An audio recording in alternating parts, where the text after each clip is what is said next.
자, 다 모였나요? 네. 네. 한 주 동안 잘 지내셨나요? 네. 저도 잘 지냈습니다. 자, 만나서 반갑고요. 안녕하십니까. 복음전도자 박수원입니다. 지난 시간에 제가 세상 정말 끝에 일어날 일들에 대해서 설명을 드렸죠. 그리고 이번 시간에도 그 입으로써 다시 여러분들과 말씀을 나누도록 하겠습니다. 자, 마태복음 24장 펴보시도록 하겠습니다. 마태복음 24장. 마태복음 24장. 신약에 처음 시작되는 부분이죠. 마태복음 24장. 예수님의 제자들이 예수님께 나와서 세상 끝에 일어날 표적과 징조를 예수님께 물어보는 장면인데, 그래서 예수님께서 첫 번째 징조로서 내가 그리스도다, 메시아다, 하나님의 대리자다 라며 이런 많은 사람을 미혹한다라고 하는 적 그리스도가 나타날 것이다 라고 하셨고, 이것이 첫 번째 증거로 말씀하셨고, 그리고 6절에 보면 너희가 전쟁과 전쟁의 소문을 들을 것이라. 그러나 걱정하지 말라. 전쟁은 반드시 일어나겠지만 아직 끝은 아니기 때문이라 고 말씀하시고, 7절에서도 보면 민족이 민족을 대적하고 나라가 나라를 대적하여 일어나겠으며, 그리고 지진과 역병과 기근과 이런 것들이 여러 곳에서 있을 것인데, 이런 것들이 일어나는 것은 이런 것들이 고통의 시작이니라고 말씀하십니다. 예수님 오시기 전과 세상 끝에 있을 두 번째 징조로서 반드시 일어날 것이다 라고 말씀하시고 있고, 그러나 아직 끝은 아니니라. 여기서 끝은 7년 대환란을 말하는데, 마태복음 24장 29절에서 해가 어두워지며 달이 그 빛을 내지 아니하고 별들이 하늘에서 떨어지고 하늘들의 권능들이 흔들리는 그런 일들이 일어난 후에야 예수님께서 오신다라고 하셨는데, 즉 예수님이 오시기 전과 세상 끝에 있을 징조에 대해서 전쟁이 일어나고 기근과 지진과 역병 이런 일들이 일어나는데, 이 일 후에 바로 오시지 않고 환란 시대를 거쳐야 오신다고 말씀하십니다. 지금 2차 세계대전이 끝나고 잠시 조용한데, 성경은 나라가 나라를 대적하고 민족이 민족을 대적하는 세계대전이 앞으로 일어나게 될 것이라고 말씀합니다. 이렇게 큰 전쟁이 있을 거라고 성경이 말씀하시는데, 그러면 우리는 어떻게 해야 합니까? 큰 전쟁이 일어나는데. 라고 여러분들이 궁금해하고 물을 수 있는데, 하나님께서도 말씀해 놓으셨습니다.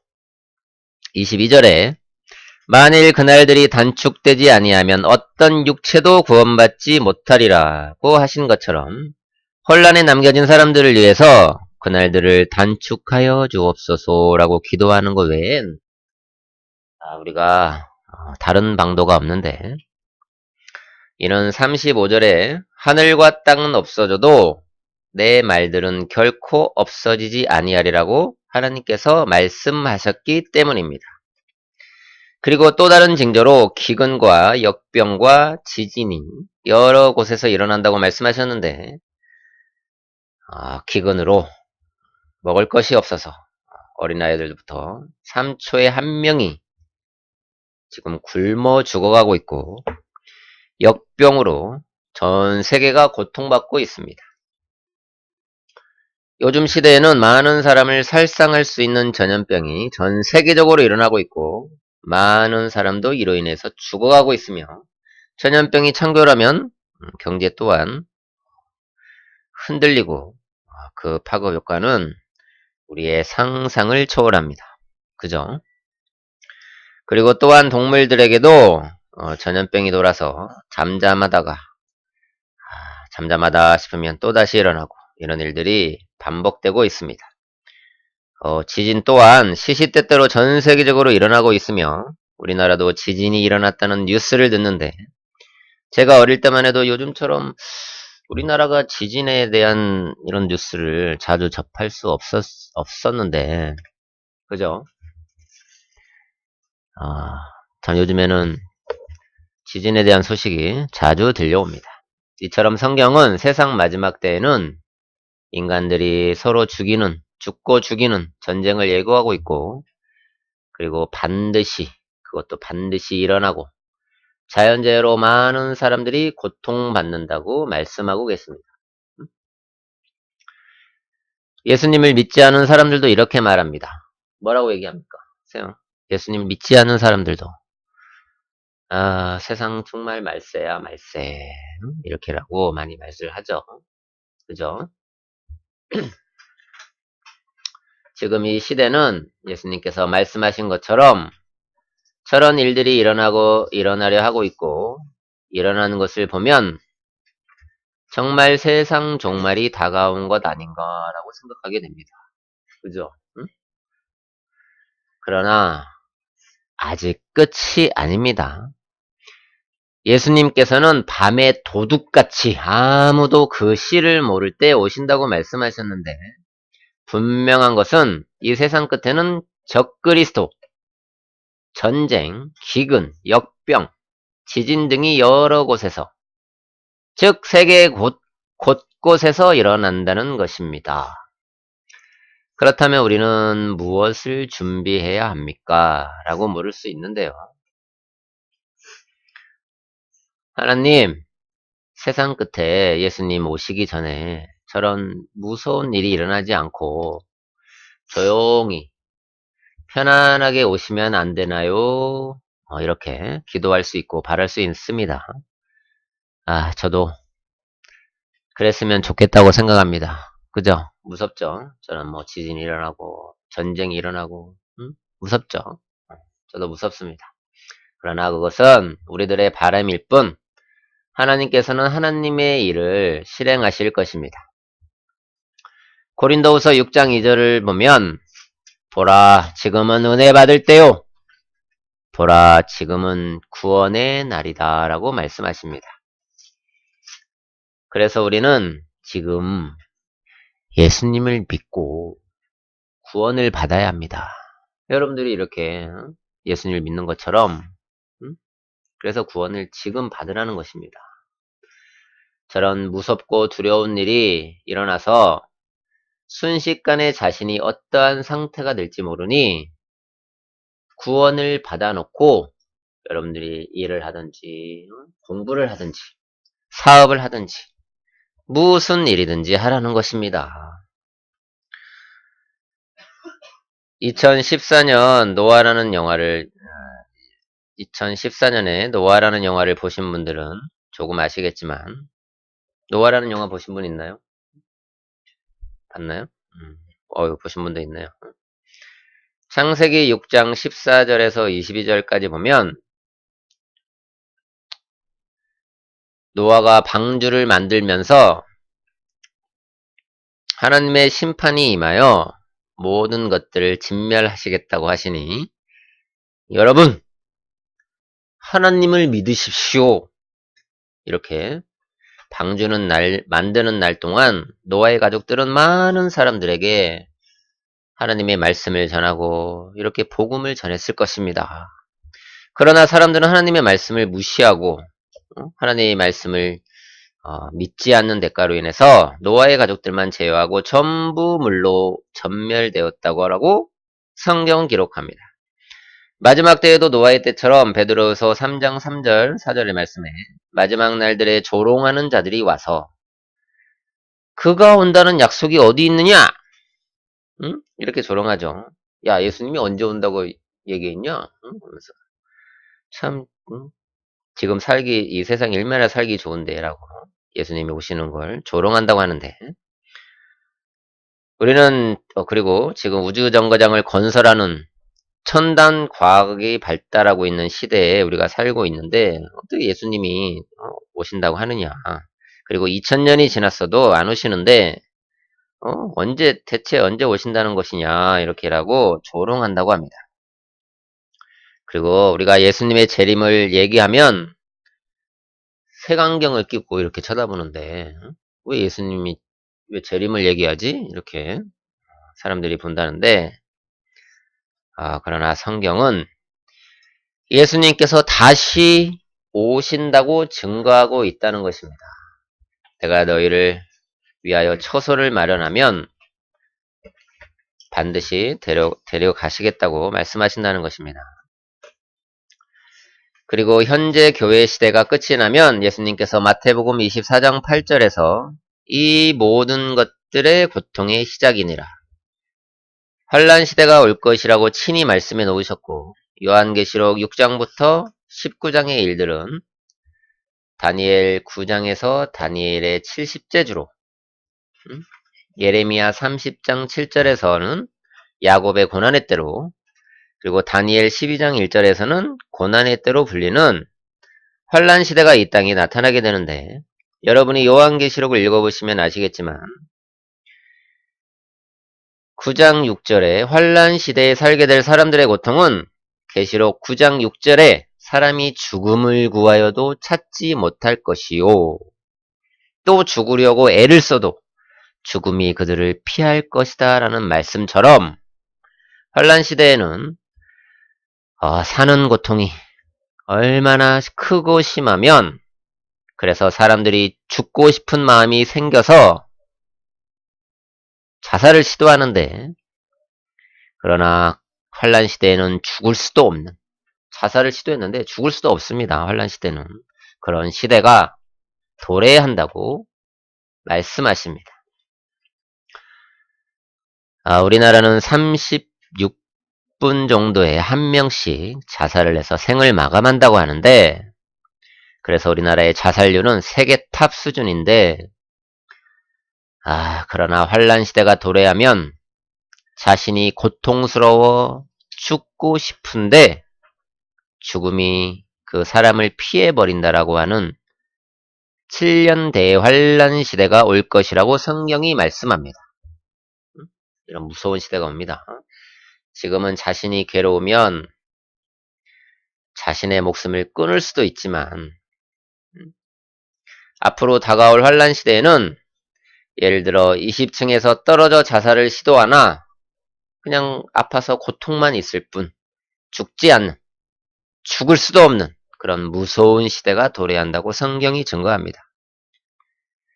환란 시대에는 하늘이 옷이 말리는 것 같이 떠나가 버리고, 오존층의 파괴로 인해 사람들이 병들고, 밖에 나가서 태양의 빛을 쬐면 우리의 살이 타버리는 일들이 일어나고, 하늘에서 큰 운석과 별들이 땅에 떨어져서 많은 사람들이 죽고, 그리고 땅에서 지옥의 문이 열려서 정갈과 같은 메뚜기들이 나와서 사람들을 죽이고 다닌다고 성경이 증거하고 있는데요. 여기서 다 환란에 일어날 일들을 되게 많은데 시간 관계상 다 얘기할 수는 없습니다. 그러나 그 환란 시대의 고통은 죽음보다 심할 것이다라는 것을 우리는 계시록 9장 6절 말씀에서 알 수 있습니다. 그리고 여러분이 하나님을 믿는다면 성경에 쓰이는 이런 말씀들이 무협지나 공상과학 영화 같은 것이 아니라는 것을 아실 것입니다. 요한계시록에 관한 설교는 제가 굉장히 중요하기 때문에 기회가 되는 대로 여러분들에게 자세하게 설교하도록 하겠습니다. 자, 여러분과 저는 살아서 휴고될 수도 있는 마지막 교회 시대에 살고 있을 수 있습니다. 그러나 그때와 시는 하나님만 아신다고 하시는데요. 우리는 그저 마지막 때에 일어날 징조들을 보고 그 마지막 때를 짐작만 할 수 있을 뿐입니다. 성경의 마지막에 있는 요한계시록을 보면, 요한계시록은 성경의 마지막에 쓰여졌는데 예수님께서 3장까지, 요한계시록 3장까지 7교회를 순차적으로 다루시면서 마지막 교회인 라오디케아에 있는 교회에게 말씀해 놓으셨는데요. 이 교회에 주신 말씀은 곧 현재 저와 여러분이 다니는 마지막 교회 시대에 주신 그런 말씀이므로 우리가 잘 살펴보아야 합니다. 요한계시록 3장 14절 24절 제가 읽겠습니다. 자, 요한계시록 3장 14절 제가 읽겠습니다. 자, 펴보시기 바랍니다. 폈어요? 네. 제가 읽겠습니다. 잘 들어주십시오. 라오디케아 교회 천사에게 편지하라.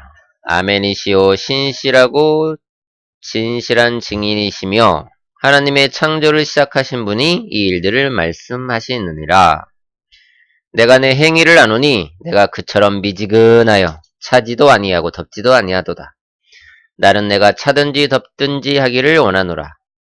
내가 그처럼 미지근하여 차지도 아니하고 덥지도 아니하기 때문에 내가 너를 내 입에서 토하여 내겠노라. 내가 말하기를 나는 부자며 부요하고 아무것도 부족한 것이 없다고 하지만 너는 비참하고 가련하며 가난하고 눈멀고 헐벗은 것을 알지 못하는도다. 내가 너에게 권하노니 내게서 불로 단련된 금을 사서 부요하게 되고 또 흰옷을 사서 입음으로 너의 벌거벗은 수치를 드러내지 않게 하며 또 안약을 사서 발라 보게 하라. 내가 사랑하는 자마다 책망하고 징계하노니 그러므로 열심을 내고 회개하라. 보라 내가 문 앞에 서서 두드리노니 누구든지 내 음성을 듣고 그 문을 열면 내가 그에게로 들어가 그와 함께 먹으며 그도 나와 함께 먹으리라. 이기는 자에게는 내가 내 보좌에 나와 함께 앉을 자격을 주리니 이는 내가 이겨서 내 아버지와 함께 그의 보좌에 앉은 것과 같으리라. 귀 있는 자는 성령께서 교회들에게 말씀하시는 것을 들을지어다 라고 말씀합니다. 여러분들은 들을 기가 있습니까? 들을 기가 있죠? 네. 네. 자, 그럼 잘 들어봅시다. 라오디케라는 뜻은 인권이란 말인데요. 자, 인권이란 말입니다. 하나님의 말씀보다 사람들의 권리로서 자신의 주관, 생각들과 판단 이런 것들이 더 앞서는 시대가 마지막 교회 시대인 라오디케아 교회인 것입니다. 즉 하나님의 말씀보다 권위보다 인간들의 생각, 인간들의 교리 이런 것들이 더 앞선다는 시대가 우리가 살고 있는 이 마지막 교회인 라오디케아 교회인 것입니다. 그런데 예수님께서는 이 마지막 시대에 있는 라오디케아 교회에게 뭐라고 말씀하십니까? 뭐라고 말씀하시죠? 너희가 지금 나를 믿고 있는 건지 안 믿고 있는 건지 알 수가 없구나. 너희가 나를 믿는 믿음을 내가 더 이상 볼 수가 없으니 너희를 버려버리겠다. 토하여 내겠다라고 말씀하십니다. 이 말씀은 여러 가지 해석이 가능한데요. 즉 뜨뜻미지근한 믿음을 책망하시는 말씀인데 저도 이렇게 설교를 하게 된 동기는 여러 가지 이유가 있습니다.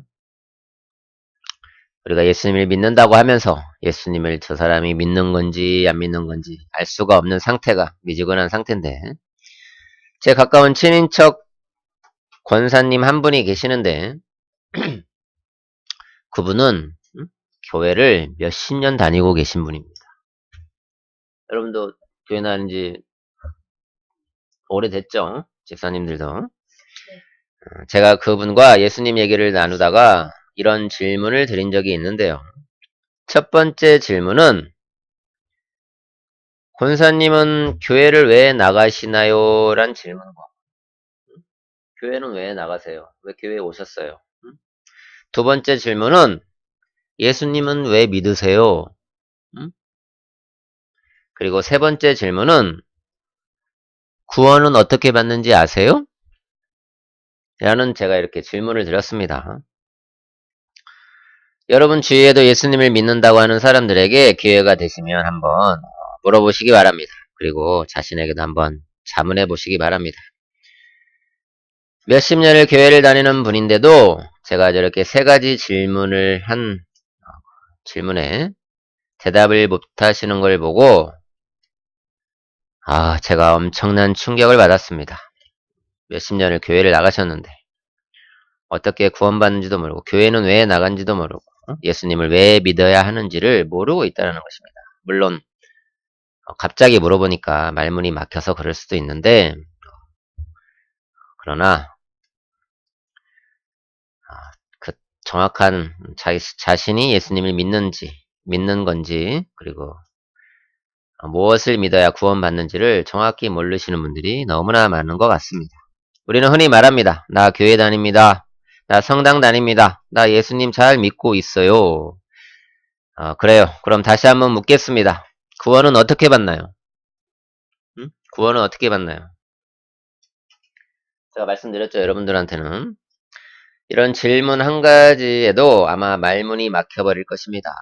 수많은 사람들이 교회 다니고 있는 이런 많은 사람들이 주일이라고 해서 교회를 나가는데 습관적으로 나가고 있거나 교회 안 나가면 괜히 불안하고 하나님께 욕먹을 것 같고 주위 사람들에게 뭐 눈치가 보이고 이런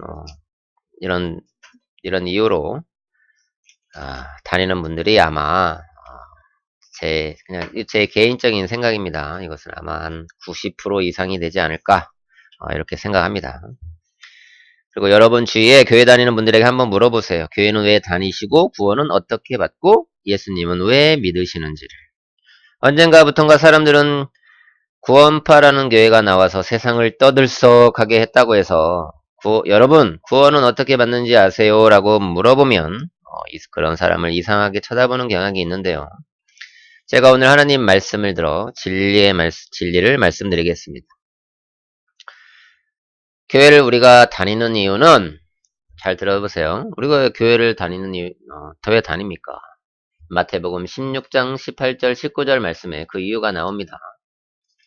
마태복음 16장 18절 예수님께서 자신 위에 교회를 세우겠다고 말씀하시면서 19절에서 내가 땅에서 풀면 하늘에서도 풀리고 땅에서 묶으면 하늘에서도 묶일 것이다 라고 베드로에게 말씀하시는 장면이고 고린도후서 3장 16절 17절에 보면 너희가 하나님의 성전인 것과 하나님의 영께서 너희 안에 거하시는 것을 알지 못하느냐? 라고 말하고 있고 17절에서 하나님의 성전은 거룩하며 너희는 그 성전이기 때문이다 라고 말씀합니다. 즉 하나님의 성령으로 거듭난 사람은 자신이 거룩한 성전이라고 말씀하는데요. 그래서 교회는 엄밀히 말해서 성전이라고 하는 말은 어울리지 않습니다.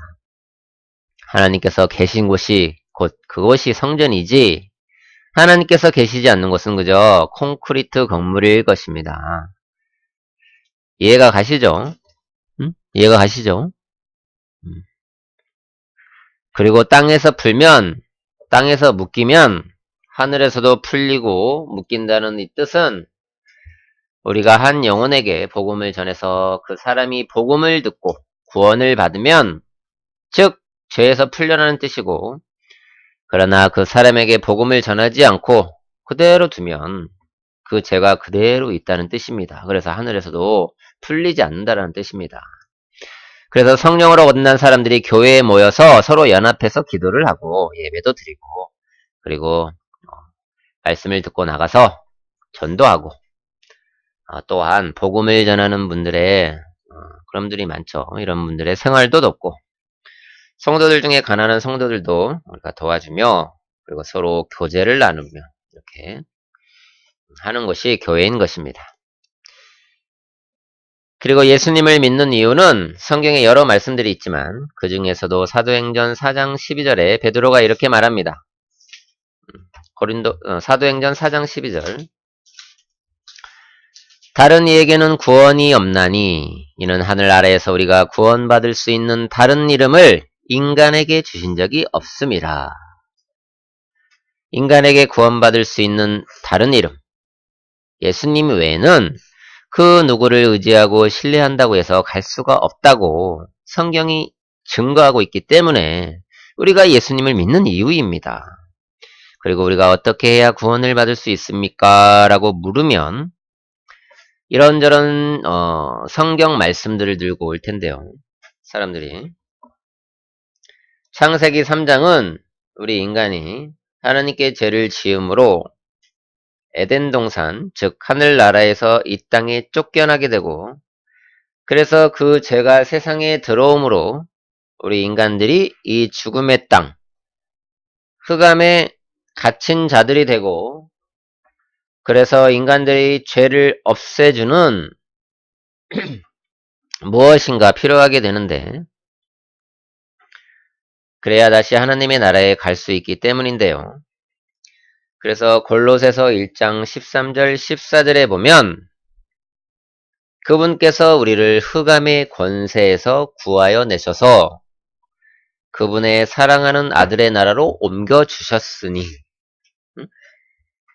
무슨 뜻입니까? 그분께서 우리를 흑암의 권세에서 구하여 내셔서 그분의 사랑하는 아들의 나라로 옮겨주셨으니 우리가 그 안에서 그의 보혈을 통하여 구속, 곧 죄들의 용서함을 받았느니라고 말씀합니다. 구속받았다는 뜻은 구원이라는 뜻입니다. 우리가 예수님의 보혈을 믿음으로써 구원받는다는 뜻인데, 그래서 흑암의 권세에서 하나님 나라로 옮겨주셨다고 말씀하신다는 것입니다. 그래서 정확히 말하면 예수님과 우리가 한 지체가 됐다는 뜻입니다. 하나님께서는 죄로 인하여 인간들을 흑암인 이 세상에 가두시고 참빛이신 자신을 발견하고 예수 그리스도의 보혈을 믿고 죄를 용서함 받아서 다시 에덴 동산, 즉 하나님 나라에 오라고 하는데, 우리 인간들은 빛보다 어두움을 사랑함으로 빛으로 가지 않는 미지근한 믿음, 하나님께서 토하여 내겠다라고 하는 믿음으로 산다는 것입니다. 빛하면 뭐가 떠오르나요? 빛. 빛하면 뭐가 떠오르나요? 예수님. 빛. 네, 맞죠? 맞습니다. 예수님이 떠오르죠. 그리고 밝죠. 예수님이 빛은 밝습니다. 그리고 따뜻하다. 그리고 빛을 보면 우리가 눈부시죠. 그리고 밤과 낮을 구분할 때 대낮을 떠올리기 쉽습니다. 그리고 흑암하면 무엇이 떠오르나요? 흑암? 지옥. 흑암. 응? 흑암. 지옥이요. 그렇죠. 지옥. 맞습니다. 지옥이 떠오르죠. 그리고 어둡다. 음침하다. 응? 음침한 게 떠오르고, 그리고 몰래 죄짓기 좋을 것 같죠. 그래서 밤에 많은 죄를 짓고, 이런 사건들이 밤에 많이 일어나게 되는 것을 우리가 봅니다. 정말 달콤합니다. 제가 예수님 믿기 전에는 죄가 죄라고도 생각을 못하고 살았지만, 정말 죄 짓고 사는 건 정말 짜릿하고 달콤합니다. 발각되지만 않는다면, 특히 은밀히 행하는 그런 일들은 정말 재미있죠. 우리가 죄를 짓거나 죄를 지을 때, 어디에 중독됐을 때 머리에서 도파민이란 마약 성분이 분출된다고 하는데, 그래서 그 재미를 잊어버리지 않고 다시 찾기 위해서 다시 또 그 중독에 다시 빠져든다고 하는데, 굉장히 재밌고 중독성이 강한 것이 죄입니다. 그리고 달콤합니다. 그러나 참 빛이신 예수님을 믿으면 지금 하고 있는 이러한 달콤한 일들을 못하게 될 것 같고, 그렇죠. 그래서 죽기 딱 1시간 전에 믿으면 되지라고 생각하는 사람들이 의외로 많고, 그리고 세상에 한 발, 믿음에 한 발, 이렇게 양다리 걸치며 사는, 이렇게 믿음 생활을 하는 사람이 많은데, 하나님께서는 지금 이 순간 우리들에게 선택하라고 하십니다. 선택하라고 하십니다. 자, 선택하십시오. 자, 여러분도 선택하십시오. 하나님입니까? 세상입니까? 하나님입니까? 세상에 있는 것이 좋습니까? 하나님이 좋죠. 그리고 돈입니까? 하나님입니까? 하나님. 맞습니다. 그리고 흑암인 이 세상이 좋고, 가진 것이 많고, 부자고 부요하니 만족하며 산다라고 하는데 하나님께서는 이런 자들에게 너는 가난하고 눈멀고 비참하다라고 책망하신다는 것입니다. 여기서 부자는 재물이 많아서 부자라는 뜻이 있고 영이 가난하다라고 책망하시는 의미도 내포되어 있고 믿음이 자신이 좋다라고 생각할 수 있다는 뜻도 있는데 제가 예전에 교도소에 근무하셨던 장로님의 간증 설교를 들은 적이 있습니다. 교도소에서 사형수들이 있는데 교도소에는 그들은 가슴에 빨간 명찰을 차고 있고 사형수들의 옆을 일반인들이 지나가면 서늘한 느낌을 받는다는데요. 사형수들은 자신이 언제 어느 날짜에 사형을 당할지 그 날짜를 모르고 지내다가 교도관이 어느 때처럼 데리고 나가다가 방향을 틀어 사형장으로 가면 이제 죽으러 가는구나 라고 알고 따라가다가 사형장에 들어가려면 계단을 올라가야 하는데 그 계단을 올라가면 사형장이라 그 계단의 이름이 죽음의 계단이라고 이름 붙여져 있다고 합니다.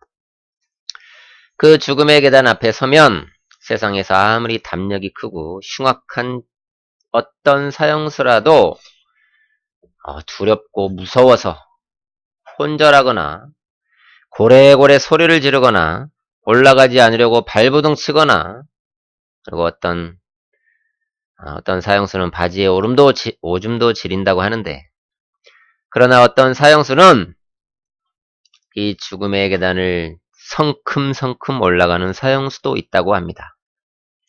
그 계단만 올라가면 사형 집행관들에게 서약하고 바로 죽을 수밖에 없는 그런 상황에서 이 사형수는 어떻게 그 죽음의 계단을 씩씩하게 오를 수 있을까요?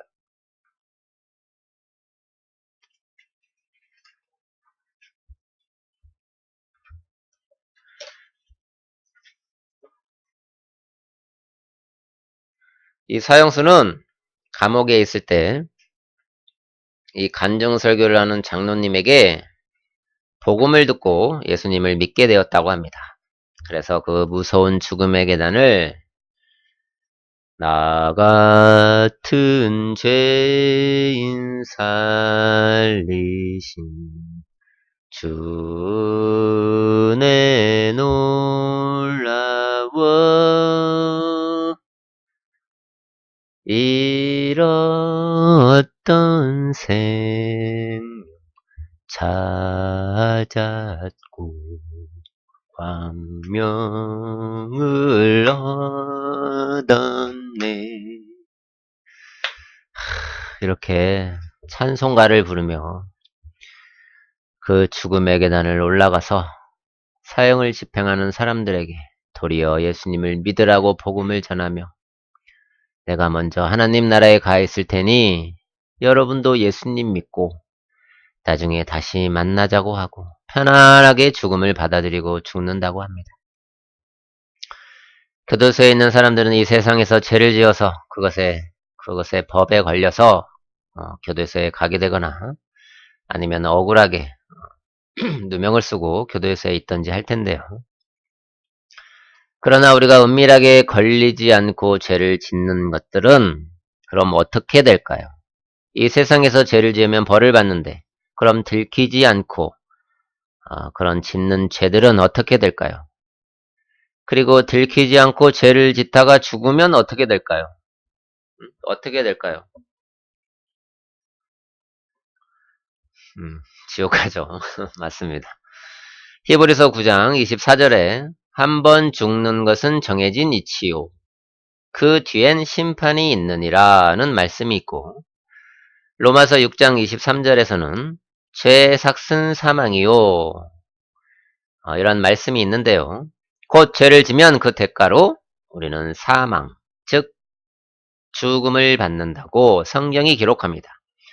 여러분 이 세상에서는 누구나 죄를 짓고 삽니다. 누가복음 18장 19절에 보면 하나님 한 분 외에는 선한 사람이 한 사람도 없다고 성경이 증거합니다.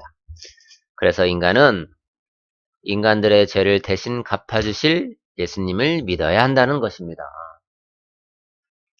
사람들은 이 세상에서 왕 노릇하고 있고 이 세상의 권세와 영광을 가지고 있는 사탄을 굉장히 가볍게 생각하는 경향이 있는데요.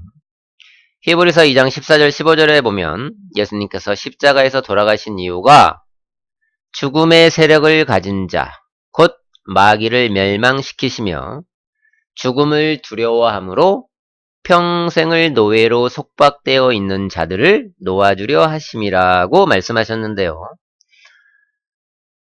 어떤 분이 암 말기 시한부 판정을 받고 병원에 다니면 몇 개월 더 살고 아니면 몇 개월 빨리 죽습니다 라고 의사의 처방을 들으면 자신은 어차피 죽는데도 그래서 살아온 인생을 정리하는 시간을 갖기보다는 며칠, 몇 개월 더 살려고 병원에 다니는 것을 선택하는 것이 사람의 본능인 것입니다.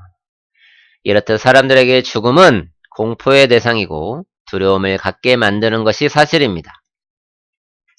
그러나 죽음의 계단을 올라갔던 그 사형수는 그 죽음 위에 있는 하나님께서 모든 눈물을 닦아주시는 영원한 세계를 소유했기에 그 공포의 죽음의 계단을 망설임 없이 올라갈 수 있었던 것이 아닐까 생각합니다. 하나님께서는 저와 여러분에게 도전을 주십니다. 18절에 자, 18절 보겠습니다.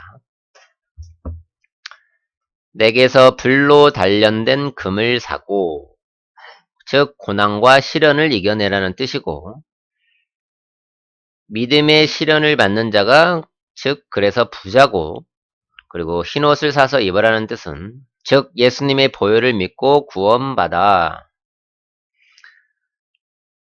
라는 뜻이고 그리고 안약을 사서 눈에 발라라는 뜻은 우리가 율법을 지키지 말고 자신이 해놓은 십자가의 보혈, 은혜의 복음을 믿으라고 말씀합니다.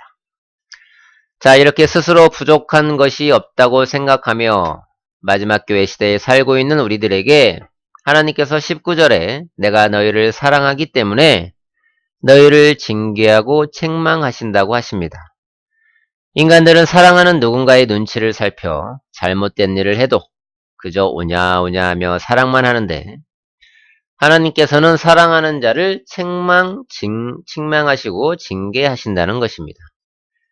이것이 진짜 사랑인 것입니다.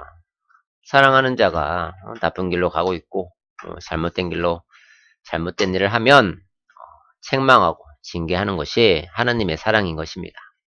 저기 중동에 있는 이슬람 국가에서 믿음 생활하는 사람들이나 북한에서 예수님을 믿는 성도들은 그럼 믿음이 좋을까요? 미지근할까요?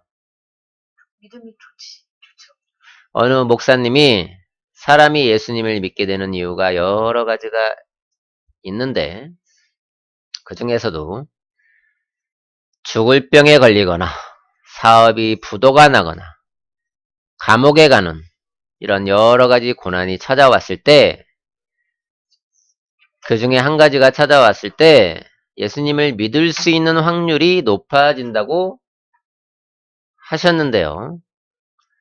저도 제 잘난 맛에 살다가 사업이 잘못되고 인생의 쓴맛을 보고 방황하다 하늘이 노랗게 보이는 것을 경험하고서야 교회에 나갈 수 있었던 것처럼 이렇듯 인간은 인생이 잘 풀리고 잘 나가면 세상과 자신을 믿기 쉽지 하나님을 의지하고 믿기가 어렵다는 것입니다. 그래서 부자는 구원받기가 거의 불가능하다고 성경이 증거하는 것입니다. 그리고 이 교회 시대가 끝나가게 되면 앞에서도 말했지만 죽음보다 더 심한 고통이 있는 그래서 죽으려고 자살을 시도해보지만 고통만 있을 뿐 죽지도 못하는 7년 대환란의 시대가 기다리고 있다고 성경이 증거하는데요. 이 환란 시대에는 적그리스도가 나타나서 기적을 행하며 많은 사람들을 미혹하고 자신을 높여 예루살렘에 앉아서 경배받는다고 성경이 증거하고 있고 계시록 13장 17절에 사람들이 베리칩이라는 것을 오른손이나 이마의 밖에서 그것이 없으면 매매를 못하게 한다고 하는데 즉 무엇을 베리칩을 받지 못하면 사람들이 무엇을 사지도 못하고 팔지도 못하게 된다는 뜻입니다. 이 환란 시대에 가진 것이 많은 사람들은 그럼 자신의 재물을 빼앗기지 않으려고 하나님께서 받으면 10절에 불과 유황으로 고통을 받는 지옥으로 간다고 하는 그 베리칩을 받게 될 확률이 많아지게 되는 것입니다. 지키는 것이 많기 때문에, 그리고 재물이 많기 때문에 이것을 지키려고 베리칩을 받을 확률이 많아지게 된다는 것입니다. 감사합니다. 지금 우리는 부족한 것이 별로 없는 마지막 시대인 라오디케아 교회와 같은 그런 미지근한 믿음으로 살고 있습니다. 이슬람 국가나 북한에서 예수님을 믿는 성도들을 보면 그들은 목숨을 걸고 믿음을 지키며 사는 것을 우리가 아는데, 믿음은 고난이 있고 핍박을 받아야 믿음이 더 성장하고 갈급해지고 또 하나님을 의지하고 신뢰하게 되는데, 우리가 혹 가진 것이 많아지면 영이 가난하지 않게 되므로 하나님과 깊은 관계를 나누기 힘들어집니다. 그리고 깊은 기도도 하기 힘들어지고 갈급함도 멀어지게 됨으로써, 그래서 미지근한 상태가 되면 하나님께서 토하여 내겠다고 말씀하신다는 것입니다. 여러분, 이 교회 시대가 끝나면 7년간의 대환란 시대가 도래하게 되는데, 그때는 예수님의 진노를 이 땅에 퍼붓는 시대라고 성경이 말씀합니다. 그래서 우리는 지금 즉시 구원받아야 합니다. 구원받기 좋은 교회 시대에 구원받으시고 환란 시대를 맞이하지 않기를 진심으로 바라봅니다. 성경의 환란 성도들과 환란에 남게 될 모든 인간들에게 일어날 일들을 말씀에 넣었고 경고하고 있습니다. 이때에는 믿음과 행위가 있어야 구원받게 되는데, 즉 구원받기가 그만큼 지금보다 어려워집니다. 그러니 지금 예수님 믿고 구원받으시기 바랍니다. 아셨죠? 지금 구원받으시기 바랍니다. 그리고 집사님들 주위에도 복음을 전하십시오. 여기까지 우리가 마지막 때에 일어날 일들과 마지막 교회 시대인 라오디케아 교회를 들어 말씀을 살펴보았습니다. 그리고 요즘 자살과 요즘에 성추행 등으로 이 사회에 말들이 많고 굉장히 시끄러운데, 자살은 지금 고통스럽다고 자살하는 것은 한 번 죽는 것은 정해진 이치요, 그 후에는 심판이 있느니라고 히브리서 9장 27절에 말씀하는데, 인간은 어찌되었건 누구나 다 죽습니다. 그것도 다 놓고 갑니다. 그러나 그 후에는 성경이 뭐라고 합니까? 죽으면 끝난다 이렇게 말합니까? 그 후에는 심판이 있다라고 성경이 증거한다는 것입니다. 죽으면 그것이 끝이 아닙니다. 착각하지 마세요. 육신은 흙으로 돌아가지만 우리의 영혼은 하나님 앞에 서서 가부간의 판결을 받는다고 히브리서 9장 27절에 말씀합니다.